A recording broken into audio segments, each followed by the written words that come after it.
Welcome back, FPL family, and I hope you've had a great weekend so far. Today, I got something special for you.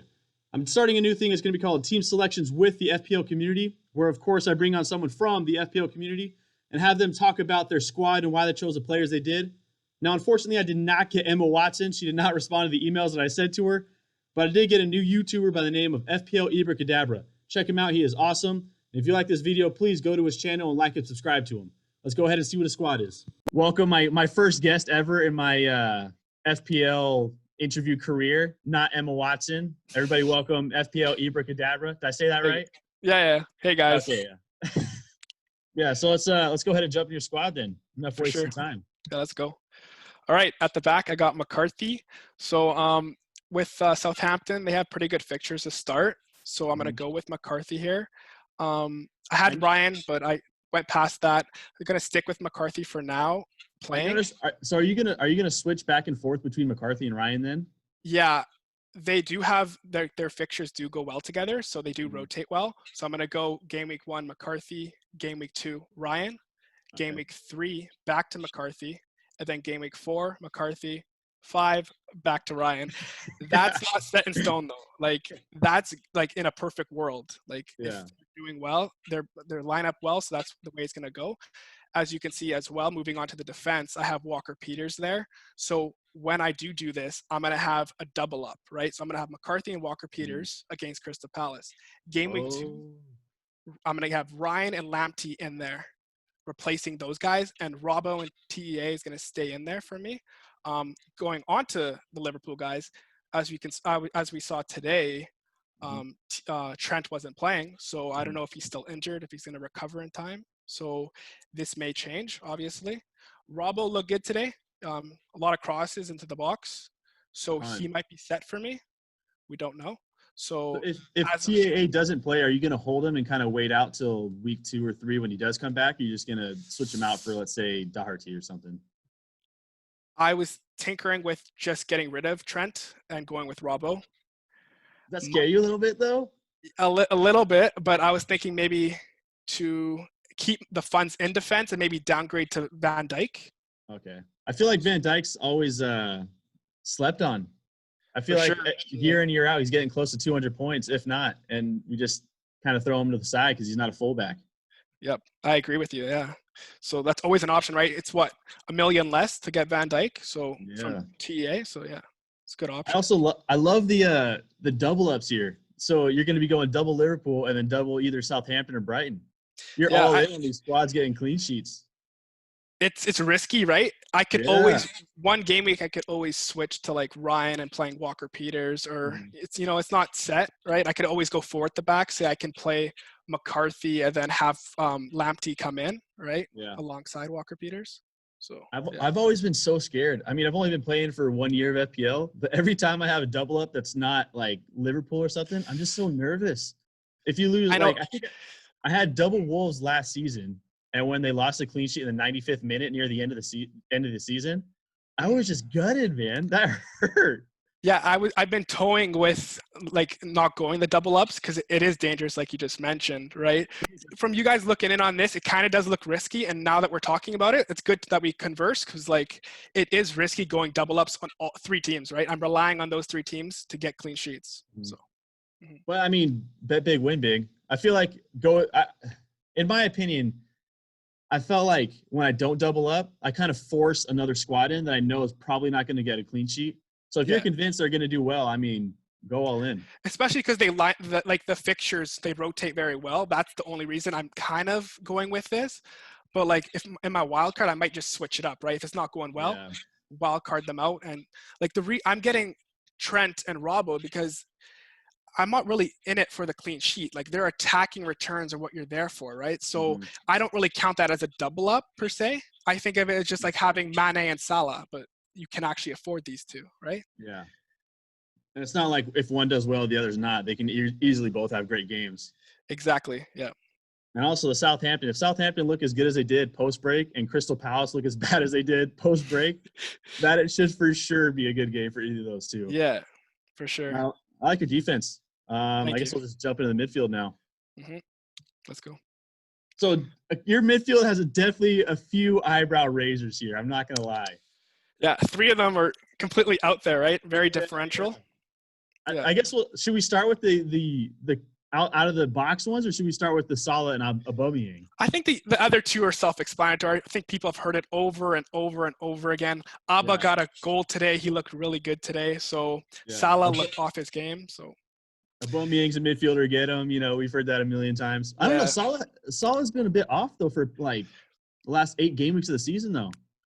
I do agree with you. I had him in my team, and it didn't look very good, right?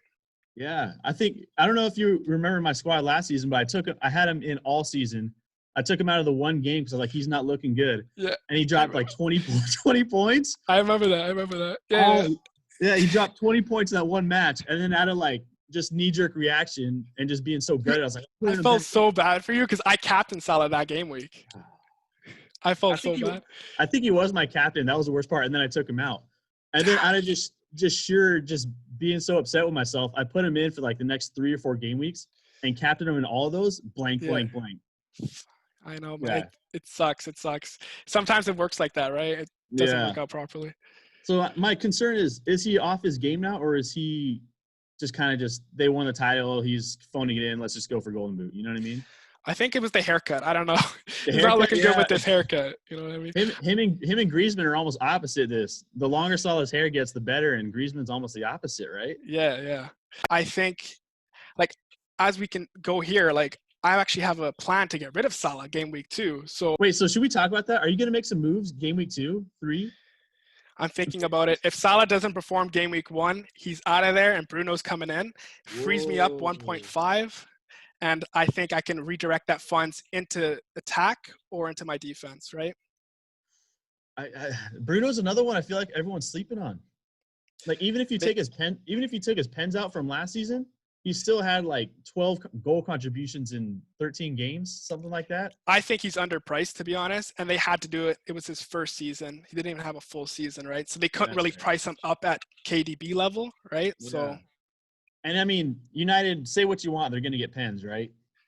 Whether you think it's a bit of a referee bias or them being so attacking, either way, they're going to get it. Yep, 100% they are. See, that's what I've been thinking on my squad. I want to get Bruno into my squad, but I don't want to get rid of Salah. Like that hurts. I made that mistake last season.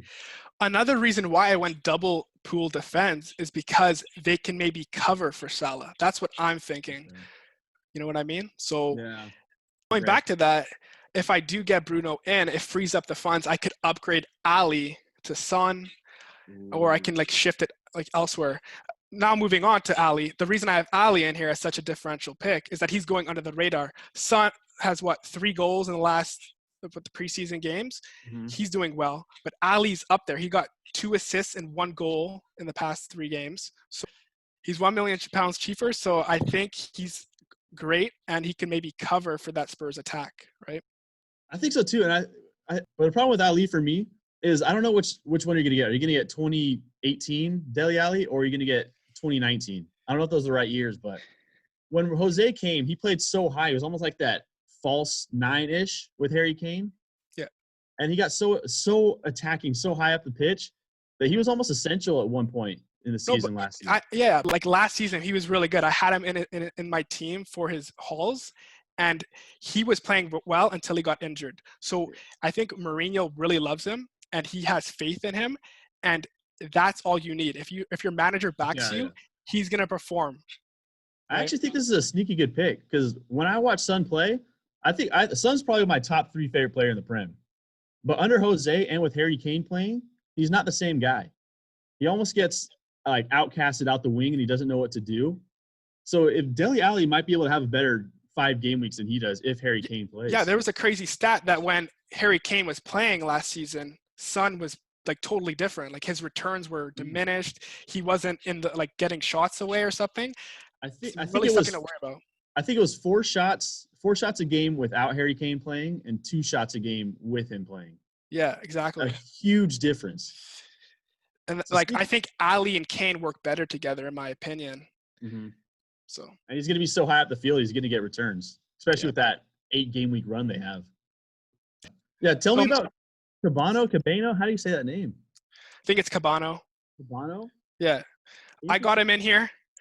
little homework. Go look at Fulham's last 5 games. He scored in all but one of those games. He's on fire, and that was just a month ago, right?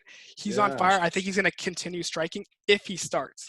I know Fulham have a lot of strikers in there and wingers, so if he starts, he's going to get returns alongside Mitrovic, in my opinion. Interesting. I'm actually looking him up right now as we speak. Do it. After I saw your squad, I was kind of, well, that was the first thing that popped out was Cabano. And I looked him up, and he didn't have the best season these past few times. Yeah, he wasn't playing at the start. Yeah, but I look at his goal involvement over the per 90 minutes, 0.6. You're getting a return every other game. Under the radar, for sure. Yeah. The thing is, if you look at his stats for last season, it's swayed because he didn't play for half the season. I think I'm not a Fulham expert, put my hands up, but he came in halfway through, I believe, or he was injured. Match week 20 match week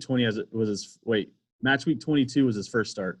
Yeah, see, he didn't start off very well, but at the end of the season, that's what I base my stuff on form, right? He was killing it the last 5 games. He helped them get into the Premier League. Oh, his last 5 games, yeah, he got 2 goals, 1 goal, 1 goal, 1 goal, no goals.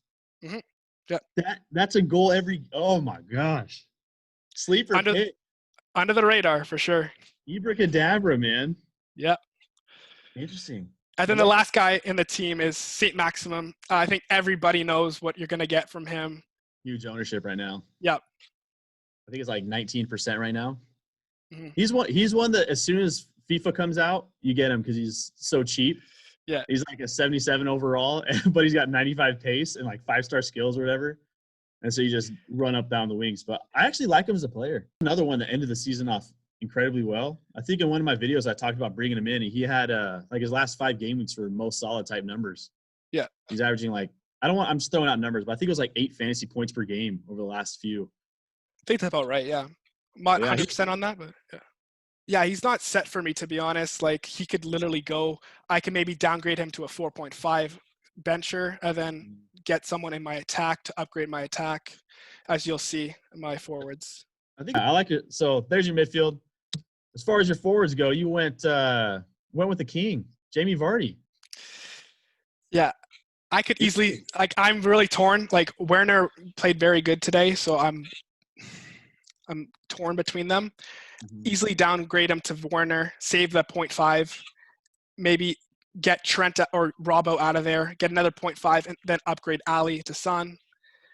All depends on how it goes. Alongside Vardy, I got Mitrovic.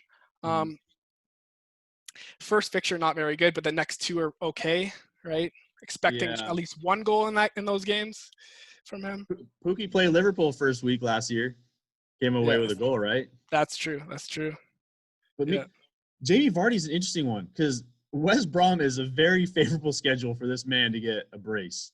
And I feel like a lot of people are sleeping on him because we're so excited about Werner or I don't even know, everybody else.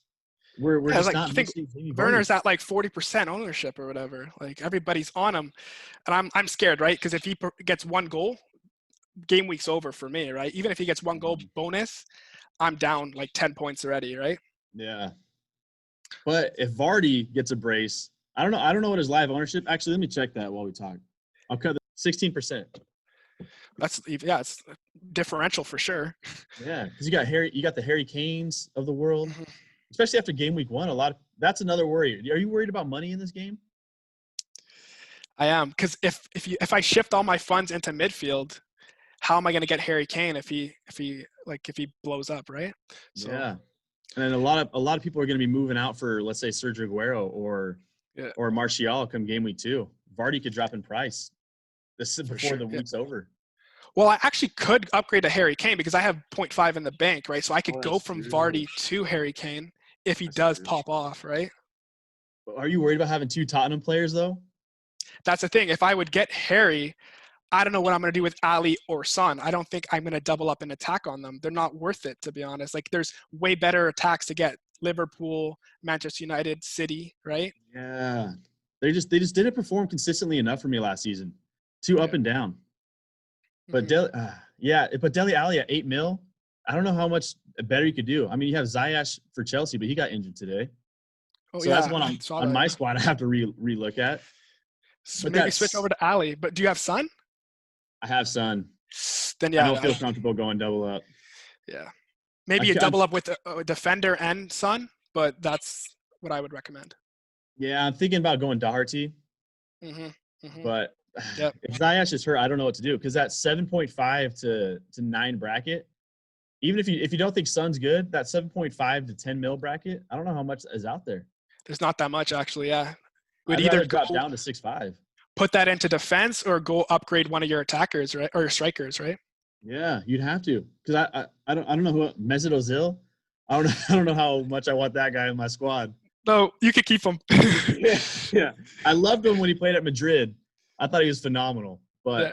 his time is over, For in my sure. opinion. Yeah, Jamie Vardy, interesting pick. Could easily get a brace. Yeah, man, thanks for coming on. Is there anything you want to say? Anything you want to promote? I got my latest YouTube video. Should be up as we speak. If not, I already have 2 already up, so go watch those. They're still relevant to what's going on in FPL. And thank you so much for having me. Really appreciate you having me on here. No worries. If the people like it, we'll have to do it again, man. For sure. Yeah. Go subscribe to FPL IBRACADABRA. Cool. I think that'll be the outro.